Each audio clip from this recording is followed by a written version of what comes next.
Welcome to DVSK lectures. So EAMCET కాలేజీల్లో 5 types of admissions ఉంటాయండి. అంటే private affiliated or autonomous engineering కాలేజెస్లో 5 types of admissions ఉంటాయండి. ఆ వివరాలన్నీ కూడా ఈ వీడియోలో అయితే మనం డిస్కస్ చేద్దామండి. సో ఎవరికైనా కాలేజ్ బ్రాంచ్ ఆప్టిమైజేషన్ కనుక కావాలనుకుంటే కౌన్సిలింగ్ గైడెన్స్ మెంబర్షిప్ అయితే తీసుకోవచ్చండి. సో దీనికోసము డివిఎస్కే లెక్చర్స్ అనే ఆండ్రాయిడ్ యాప్ డౌన్లోడ్ చేసుకొని దాంట్లో ఎంసెట్ కానివ్వండి, కామెంట్కే కానివ్వండి, డిఫరెంట్ ప్రైవేట్ యూనివర్సిటీస్ కానివ్వండి, జోసా ఆర్ సీసాప్ కౌన్సిలింగ్ కానివ్వండి, సో ఇట్లా రకరకాల కోర్సెస్ అయితే ఉన్నాయండి. వన్ ఆఫ్ ద కోర్సెస్లోకి రిజిస్టర్ అయ్యి కౌన్సిలింగ్ గైడెన్స్ మెంబర్షిప్ కనుక తీసుకున్నారంటే ఫోన్ కాల్స్ ద్వారా కానివ్వండి, వాట్సాప్ ద్వారా కానివ్వండి, లైవ్ సెషన్స్ ద్వారా కానివ్వండి మీరైతే కౌన్సిలింగ్ గైడెన్స్ అయితే పొందొచ్చండి. ఎక్కడికైనా వివరాల్లోకి వెళ్ళామంటే సో మొత్తము 5 టైప్స్ ఆఫ్ అడ్మిషన్ ప్రొసీజర్స్ ఉంటాయండి ఎంసెట్ ప్రైవేట్ ఇంజనీరింగ్ కాలేజీల్లో. సో వాటిలో ఫస్ట్ది వచ్చేకి ఏ కేటగిరీ అంటారండి. సో ఇది అందరికీ చాలామందికి తెలుసు, దాని పేరు తెలియకపోయినా పార్టిసిపేట్ చేస్తూ ఉంటారు. సో అంటే ఏ కేటగిరీలో మీరు ఎంసెట్ కౌన్సిలింగ్ ద్వారా 70% ఆఫ్ ద సీట్స్కి అడ్మిషన్స్ అయితే పొందొచ్చండి. సో ఇప్పుడు గవర్నమెంట్ కాలేజీల్లో అయితే 100% సీట్స్ కండి, ప్రైవేట్ కాలేజీల్లో అయితే 70% సీట్స్ కండి. సో ఈ 70% సీట్స్కి రిజర్వేషన్స్ ఫాలో అవుతూ ఎంసెట్ కన్వీనరు మీకు EAMCET counselling or EAP set counselling అనేది కండక్ట్ చేస్తారు. దాంట్లో 70% ఆఫ్ ద సీట్స్ మాత్రము ఫిల్ చేస్తారండి. సో ఇది ఏ కేటగిరీ సీట్స్ అంటారండి వీటిని.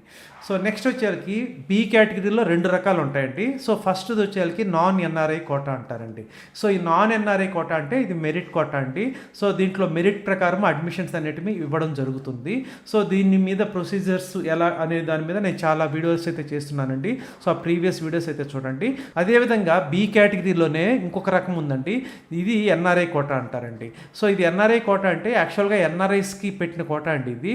సో యాక్చువల్ ఎన్ఆర్ఐస్ కానీ ఉన్నారంటే ముందు వాళ్ళకి ప్రిఫరెన్స్ ఇచ్చి అడ్మిషన్స్ అయితే ఇస్తారండి. సో ఒకవేళ ఎన్ఆర్ఐస్ లేకపోతే ఎన్ఆర్ఐస్ స్పాన్సర్డ్ కోటా అని ఉంటుంది. సో ఎవరైనా ఎన్ఆర్ఐ కానీ స్పాన్సర్ చేస్తే వాళ్ళకి అడ్మిషన్స్ అనేది ఇస్తారండి. సో దీనికైతే మీకు ఇంటర్మీడియట్ మార్క్స్ ద్వారా అడ్మిషన్స్ అయితే దొరుకుతుందండి. సో ఈ బోత్ బి కేటగిరీ ఏదైతే మనకి రెండో రకమైనటువంటి నాన్ ఎన్ఆర్ఐ కోటా కానివ్వండి, లేకపోతే థర్డ్ టైప్ అయినటువంటి ఎన్ఆర్ఐ కోటా కానివ్వండి, ఈ రెండు కలిపి మనకి 30% ఆఫ్ ద సీట్స్ అయితే ఉంటాయండి. సో ముందుగానే మనము 70% of the seats A category అని చెప్పాము. సో కేటగిరీ ఏ కింద 70% సీట్స్ ఉంటాయి, అదే కేటగిరీ బి కింద 30% సీట్స్ అయితే ఉంటాయండి. సో ఈ బి కేటగిరీలో 2 రకాలు as a set, non NRI అని ఎన్ఆర్ఐ అని ఉంటుందండి.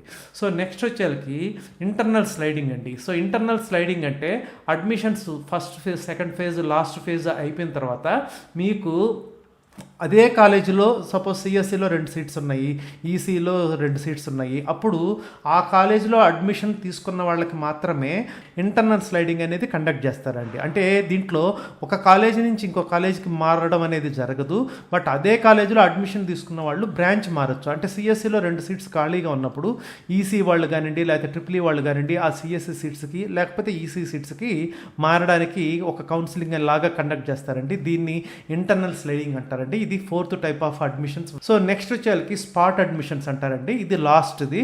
సో స్పాట్ అడ్మిషన్స్ అనేది కౌన్సిలింగ్ లాగా అయితే జరగదండి. ఏవైతే సీట్స్ వేకెంట్ ఉన్నాయో ఆఫ్టర్ ఆల్ ఫేజెస్ అప్పుడు ఆ వేకెంట్ సీట్స్ని కాలేజెస్ నోటిఫికేషన్స్ ఇచ్చి డైరెక్ట్ అడ్మిషన్స్ అనేటివి ఇస్తారండి. వీటికి కొంచెం ప్రొసీజర్స్ వేరుగా ఉంటాయి. బట్ ఈ స్పాట్ అడ్మిషన్స్కి కౌన్సిలింగ్ ఉండదు, డైరెక్ట్గా విడివిడిగా మీరు కాలేజీకి ఫిజికల్గా అటెండ్ అయ్యి అడ్మిషన్ అయితే తీసుకోవాల్సి ఉంటుందండి. సో ఈ విధంగా 5 రకాల అడ్మిషన్స్ ఉంటాయండి. కానీ మోస్ట్ ఆఫ్ ద స్టూడెంట్స్ చేసేది ఏంటంటే ఓన్లీ ఏ కేటగిరీ అంటే ఎంసెట్ కౌన్సిలింగ్లో మాత్రమే పార్టిసిపేట్ చేసి వచ్చిన బ్రాంచ్ తీసుకుంటుంటారండి. మీరు ఎంసెట్ కౌన్సిలింగ్లో డెఫినెట్గా పార్టిసిపేట్ చేయాలి, బట్ రకరకాల అడ్మిషన్స్ ఏవైతే ఉన్నాయో వాటి ద్వారా వెళ్తే ఒక్కొక్కసారి బెటర్ బ్రాంచ్ కూడా వచ్చే అవకాశం అయితే ఉంటుందండి. So these are the 5 types of admissions. So ఇవి మీ ఫ్రెండ్స్కి కూడా షేర్ చేయండి, సో దట్ ఈ వీడియో కొంతమందికైనా ఉపయోగపడుతుంది. I hope you have understood. Thank you.